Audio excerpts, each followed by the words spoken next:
We are DOS. I'm Mick. And I'm Amanda.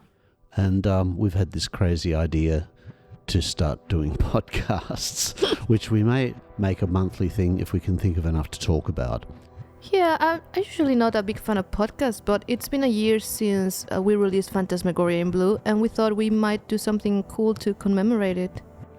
We should commemorate that by talking about some things around current activities and perhaps have a reflective section about historical activities, and then even talk a little bit about our current interests and things that we're listening to and stuff like that. So, we are DOS. Yeah, so we wanted to talk a bit about the album and the reception it had and how we feel about it 1 year after. So let's go ahead and talk about it. Or should we talk about our new projects first and go back to it? So we successfully finished our next record. It's a record with songs by Jackson C. Frank, and it's currently, the working title is Golden Mirrors. We obviously did Milk and Honey on our previous recordings, which was the single. The funny thing is that leading up to that release, I was contacted by my friend Gianluca from Bologna, and he actually proposed the idea of putting together a tribute album of Jackson C. Frank songs, and he's been trying to collect works by lots of people. And he wrote to me and said, have you heard of this guy Jackson C. Frank? And I said, well, that's quite funny, Gianluca, because actually we're releasing our first song from our project in about 2 weeks, and it's Milk and Honey. We have decided to do a couple of songs for that project, one sung by Mick, one sung by me, and one as a duet.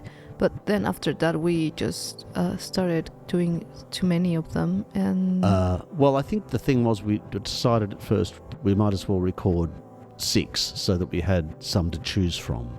Oh yeah, that's true. And so that we could choose the best 3 songs or something to give to Gianluca. As you know, then we just decided to record more and more, and it became an album as well. Yeah, so it's sort of turned into a bonus album of us interpreting songs by Jackson C. Frank. And almost by accident, we ended up with 14 tracks for the album, and it's really sounding interesting and very exciting. That'll be forthcoming. Gianluca's trying to get a release for his compilation tribute album first, and we wanted to let him get that out there. So if anyone out there is interested in releasing a tribute album of various artists recording Jackson C. Frank songs, please get in touch with Gianluca at Stella Burns Loves You.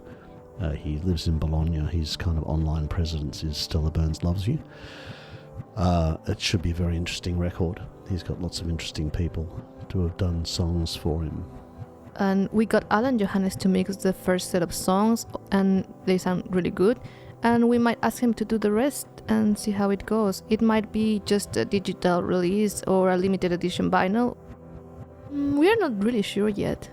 Yeah, so as we passed the 1 year anniversary of the album, it was, I don't know how you feel, but I was very gratified. I think it had a really good response, the record, and I kind of really enjoyed most of the responses we had. They were very positive. Absolutely. I think a lot of friends and people came to me and said really good things, and that it was really inspiring for them, and I think a lot of people understood what we were trying to do.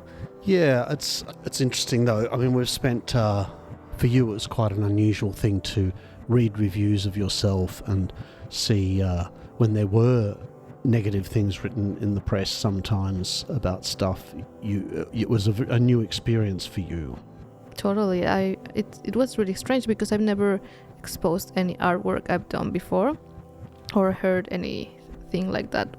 I think some of the people who were doing the reviews and judging the album negatively were comparing me to other people and having expectation of what I should be doing and providing into your musical world.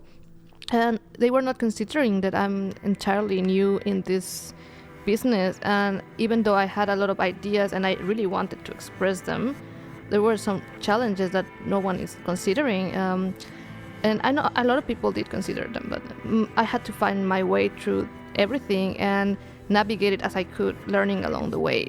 And still I mean, I always did it with a lot of love and passion and drive.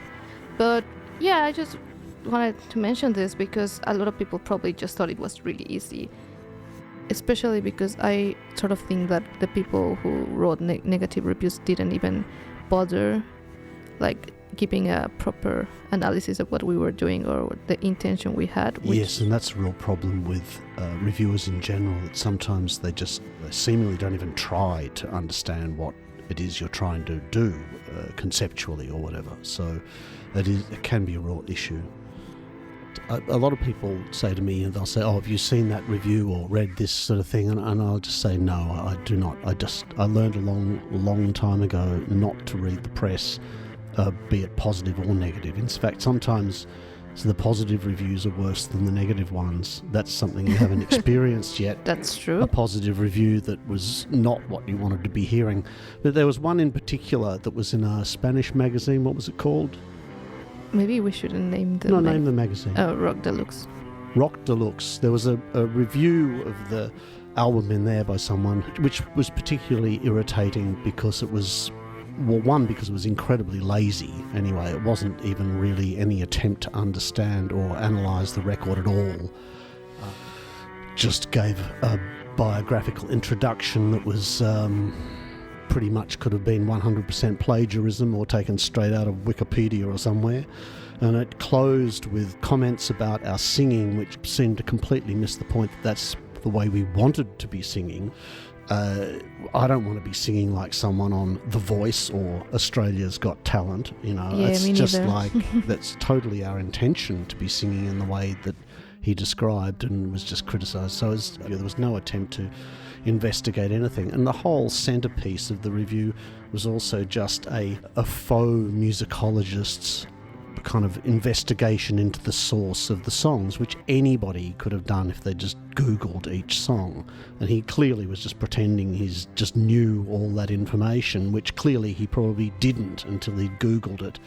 And that's very disappointing when you read something, not because it's even the criticism is just misplaced, but when you're reading something, you've put so much love and effort into this work, and then somebody just reviews it not in a positive way and just being incredibly lazy while they do that.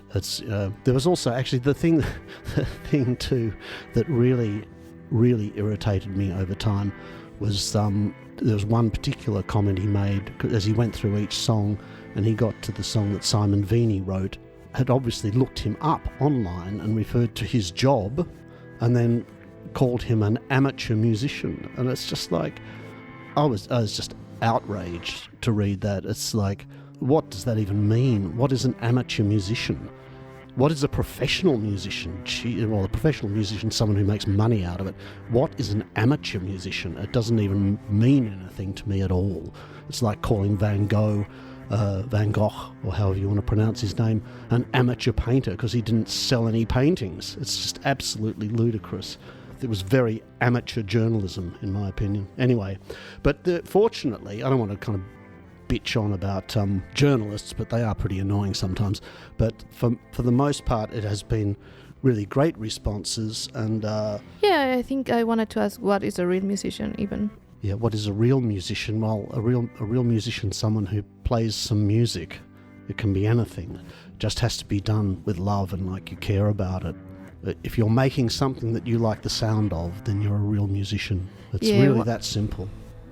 One of the things that I had to face was people assuming that I didn't know what I was doing, or like thinking you haven't been trained professionally and you shouldn't be doing this work because you haven't actually done anything like this before. And even though I understood it in a way, I also think that they missed the point of what we were doing. Totally. I mean, I wasn't trained professionally. Most people I've worked with weren't trained professionally in any way. If I look at the Bad Seeds, for instance, they're just self-taught mostly. So you learn on the job. That's the point. It's that you go into making something that you care about, and that doesn't matter how technically proficient you are, that's really not of any interest at all, especially to people who came through the period that I came through in the late 70s, where we really fought a battle against that kind of attitude. So to read that some of that stuff in that review, to me it's appalling.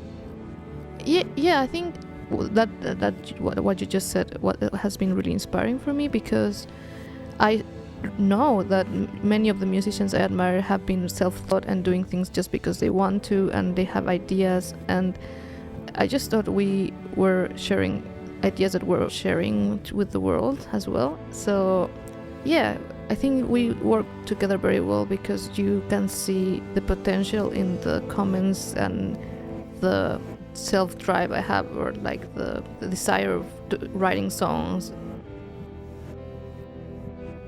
I'm always just looking for what's exciting and sounds great or exciting or inspirational to me, to my ear. I'm not worried about technical aspects.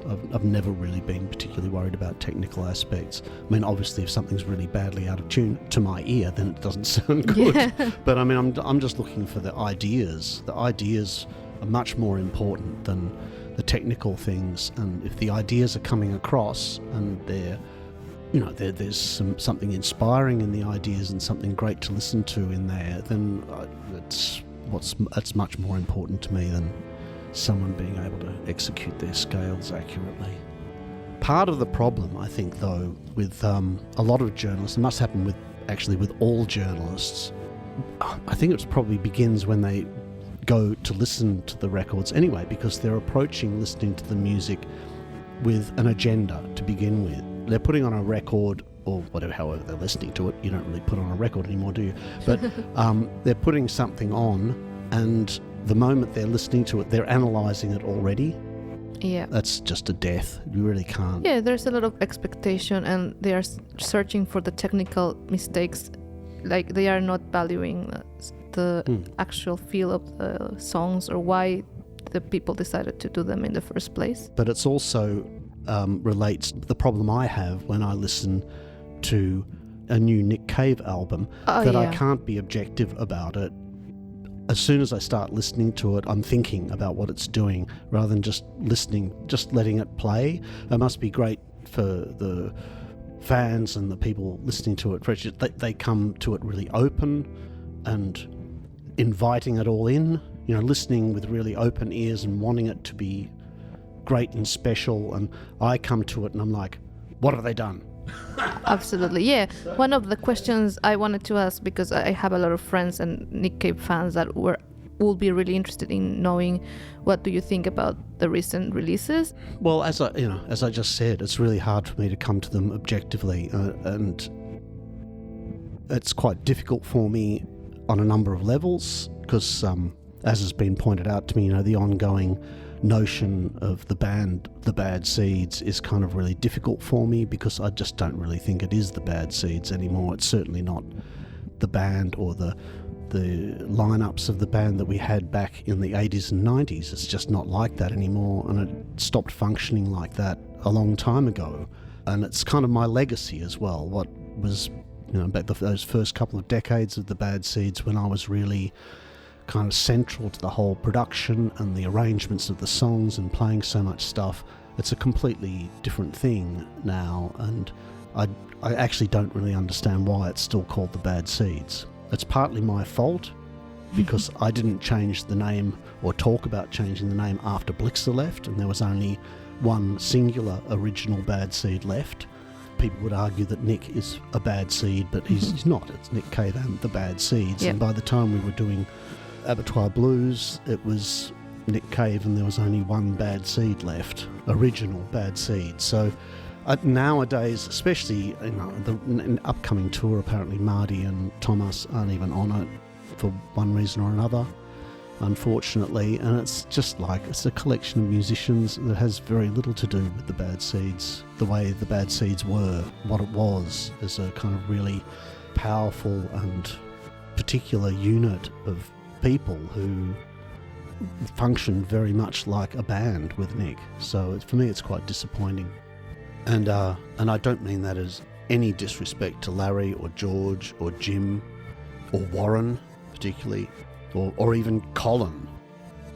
But with regard to the production of the records, the new record, for instance, I'd heard the individual songs and I had my feelings about those, but positive and negative. But the other day I listened to the album from start to finish and I kind of understood it. It kind of made a lot of sense in that way.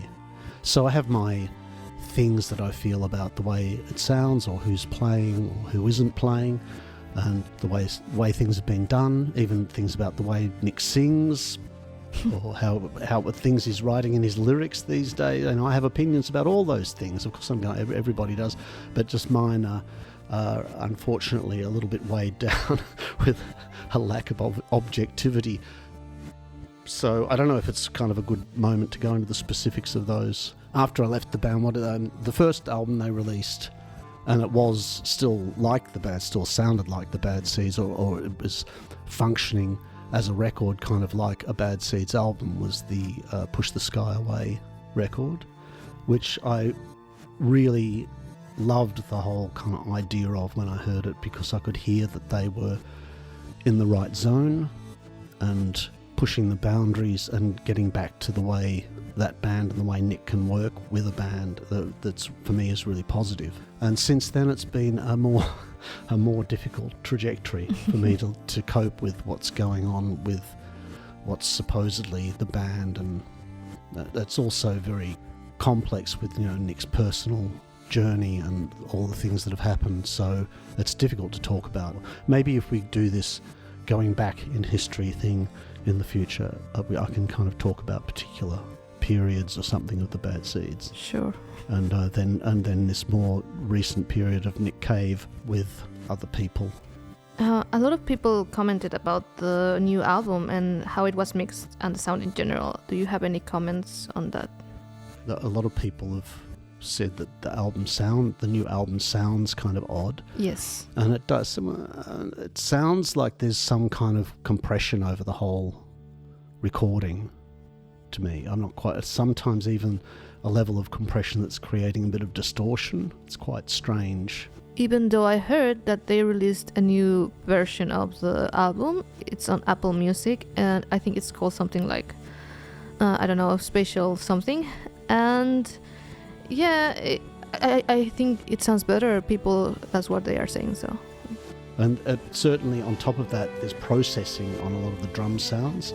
So perhaps where people are used to hearing kind of very natural drum sound, Bad Seeds have always had really natural drum sounds, that sounds a bit wrong, or like something's gone wrong with the recording, but I think it's quite deliberate. It sounds like there's whatever they're using, that's very common to use the Sans amp to distort the snare and other things like this, and just to kind of they're just being processed a bit, and that is an unusual aspect of the sound that is atypical of most Nick Cave albums. I can't call this album a Bad Seeds album, really sorry to anybody who's offended by that. I just can't call it a Bad Seeds album. Yeah, it feels like the last 3 albums maybe are more about the way he's feeling right now, like his emotional state and the things that matter to him right now, and it's not necessarily part of the same journey that the other albums had. So yeah, I think it's always been what he's writing about. Yeah. The way the band's structured is another issue, and the way the band's contributing, or who's contributing and collaborating with him, is a different issue than what he's writing about, I think. Okay, probably a lot of people will be really interested to know about what you're reading at the moment. I'm reading Bring Up the Bodies, the Hilary Mantel. I think it's part 2 of her trilogy. And I'm reading a book on artificial intelligence called The Coming Wave. I tend to like to read a novel and either a biography or a history book, and some kind of non-fiction, more informational, like maybe even quasi-science book in parallel. One, because I can kind of I can read them at the same time and separate it. I don't get the information confused. I don't start worrying about artificial intelligence in the story about Henry VIII or anything like that.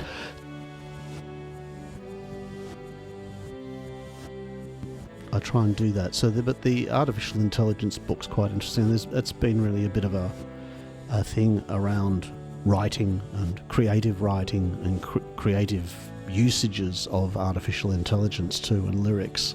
I don't know, we tested out a couple of things the other week, didn't we? Yes, that was really funny. We just sort of put in, write something, well, I won't give away what it was. We were asking it to write about a particular subject in the style of Leonard Cohen. Yeah. It just seemed to construct very antiquated sounding 19th century style verse, no matter what you put in, unless you told it to do a different number of syllables. And then the Leonard Cohen one was interesting. Then we are asked to do one in the style of Nick Cave. Yeah. And that was just a bit bleaker, or more just darker language rather than necessarily bleaker. And then I tried one in Bob Dylan. That was just not as good, which is appropriate. Yeah. And then, no offence to Bob, but, it just wasn't as good as Leonard or Nick.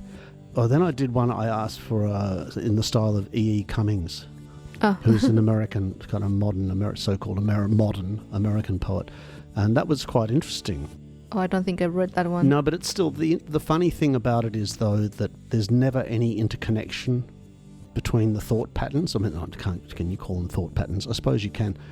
The constructions of each line is almost like isolated in itself, and there's no relationship back to other things that have already been written about, creating a kind of, which is the way that human minds work, where you associate multiple things into you interconnect things that makes them bigger than the individual pieces. It's like, the sum is greater than the components, or whatever the saying is. And I kind of wonder whether AI is actually going to be able to make that leap, because I just don't think it understands that. I don't think it could understand that. That's kind of a very unique way that human brains operate, and individuals have completely different ways of associating that too. Subtle different ways of associating the way that words interplay across different spaces. I mean, they do say with artificial intelligence that we shouldn't underestimate what it's going to be able to do eventually, but I don't think it's going to be able to feel that connection. Probably not. Yeah, there are so many artists that cannot really be copied. And speaking of that, what do you think of The Smile? We recently went to the concert they did in Croatia, and I think we had a really good impression, so maybe you want to discuss that. It was really interesting, because at first I wasn't sure whether I even knew what the group was. We were kind of invited by some friends there. Yeah, I've never heard them before. Then I realised I had heard of them, and probably heard some. I realised who they were, obviously, and that I had heard about them. And then the show itself was really great. I really enjoyed it, actually. It was it was almost a bit like prog rock sometimes, but sort of weirdly not in a bad way. And really great musicians. They're really kind of amazing. Yeah, I think both of us were really impressed by the way Tom York was doing the bass playing. The bass, yeah, yeah. And obviously Johnny Greenwood, just the two of them. For me, the thing that really was amazing was the way they played together. Their playing was so locked in this great way. They'd obviously been playing together for a long time. They just had this great feel together. I mean, I kind of turned up thinking, oh, Johnny Greenwood's really, he does all this stuff. Why does he need to be in another band with Tom? He could do his own thing. And then I saw how they played together, and I thought, no, I know why he's still working with him, because they've got a great connection musically, and that's really that's the chemistry. And afterwards, I think we were both impressed with Tom's bass playing and general playing, because I don't think he wasn't always playing instruments a lot, I don't think, historically. Maybe keyboards and just being the singer. And I mentioned afterwards that I spoke with Alan Johannes on the phone. I said, I went to see The Smile, and he just immediately went, oh, Tom York is my new favourite bass player. And he was just like, and I was like, yeah, I hadn't even said anything about it. And he just went straight into that, and I thought, yeah, I can understand why, because he's pretty fantastic.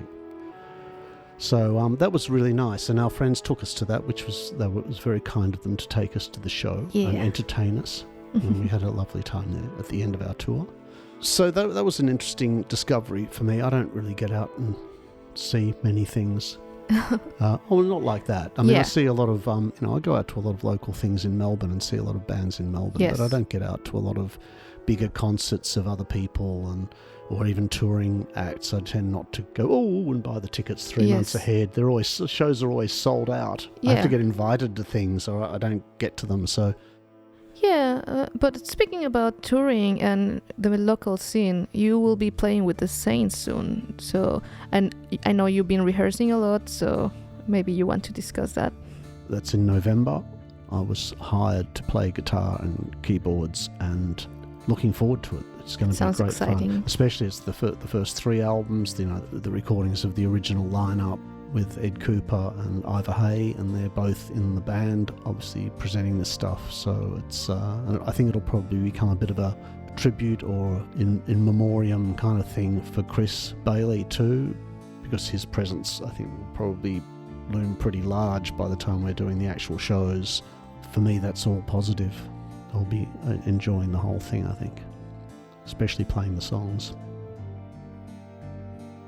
As we said earlier at the start of the program, we mentioned Golden Mirrors and that we're working on that. This album. Basically pretty much finished the recording of this collection of songs, but in the background we've also got, we're working on what's primarily a project of original songs, which we've got quite a lot of stuff for already, which has been going on since Phantasmagoria in Blue. Yes. I think we had quite a few original songs then, but we wanted to keep them till later, or that we felt they didn't all fit with that material. In fact, you wanted that whole album to be covers. It was, I think it was, for many reasons, it was the logical thing to do as a first project together and see how it worked, because we didn't have any experience of working together and how people would like it or anything. So now that we saw the way it worked and we have lots of extra material, I think it's really good that we can explore different aspects, like writing songs and experimenting with sounds and doing completely things that are completely different from the first release we had. I mean, I hadn't kind of thought of it like that, but it's true in a way. We just started working together, so writing a lot of things together, maybe it's good that we've had a bit more time to get the experience of how things operate.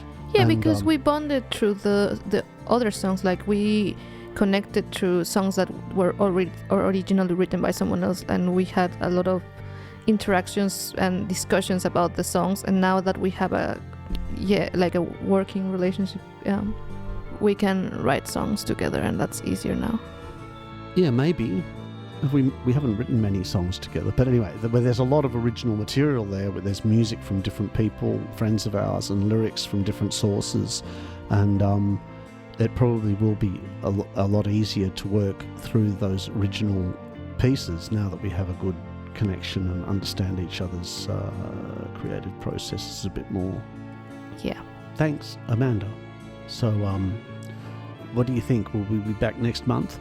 Hopefully. We have no idea of how it will work, but we have lots of things to discuss. So. Or maybe it'll be quarterly. I don't know. Maybe it'll be monthly. I don't know. Have we got enough to say?